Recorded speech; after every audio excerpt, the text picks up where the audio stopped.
Last week, the IOC announced that squash was one of 3 sports that could potentially be included in the 2020 Olympic Games. I'm here at East Glos in Cheltenham to give the sport a go and find out what it's all about. Joining me is professional player Nathan Lake. What impact do you think the potential inclusion of squash in the Olympic Games would have on the sport? Hopefully a massive one. I think we've seen from the 2012 Olympics that sports that wouldn't normally get the spotlight have suddenly got it, so hopefully it would do the same for squash. In terms of government backing through Sport England funding, there'd hopefully be an increase because of the potential medals. And yeah, just hopefully more people would start to play because it's a great sport and it'd be great to have a higher participation. And what impact would the Games have on you personally? You're ranked 101st in the world at the moment at squash. So for you, 2020 is a real ambition, isn't it?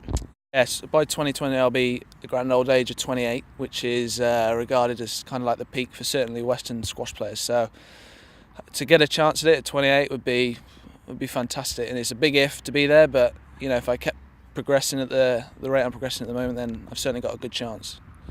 And what do you think the sort of appeal of squash is?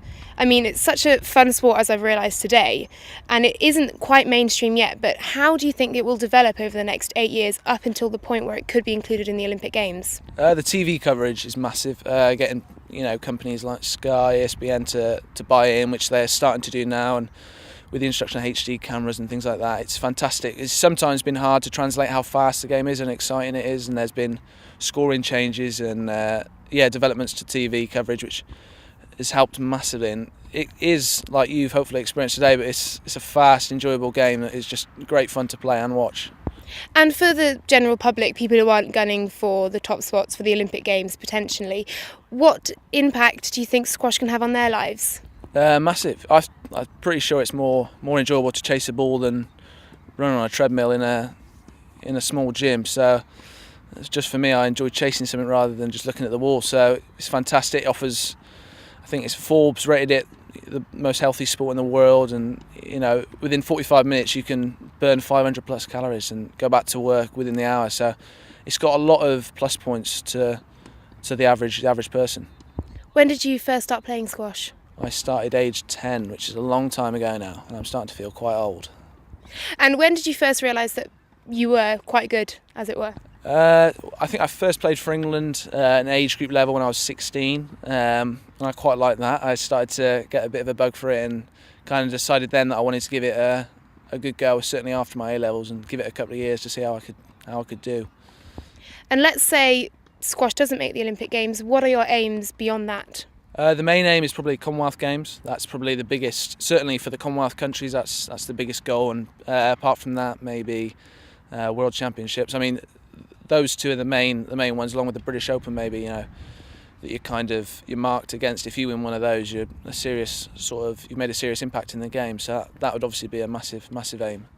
What are your strengths on the squash court? Well, my reach, I'm 6'2", so that's a big help. Probably not my speed around court, being 6'2", but I'm pretty accurate. That's probably my main strength, accuracy, I'd say. What do you think you maybe need to work on? Well, I've got pre-season coming up, a long summer's training. It'll be a lot on physical development, and at the top of the game, there's a lot of physical demands on your body, and being able to play back-to-back matches in a day or back-to-back days, so physically there's a lot of work getting quicker and stronger over the summer.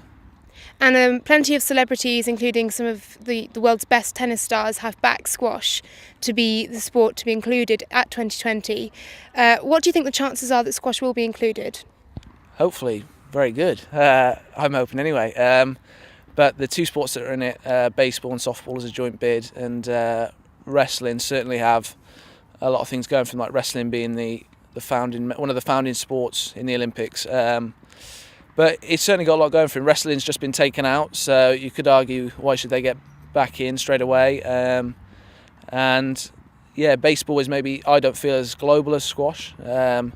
So yeah, I think it ticks a lot of Olympic boxes, which is good for us. And what do you think about the facilities here at East Glos? How have they served you over your time playing squash? Yeah, very well. East Glos have been very supportive for me, and the facilities here are probably some of the best in the county, so they've been really good to me over my career.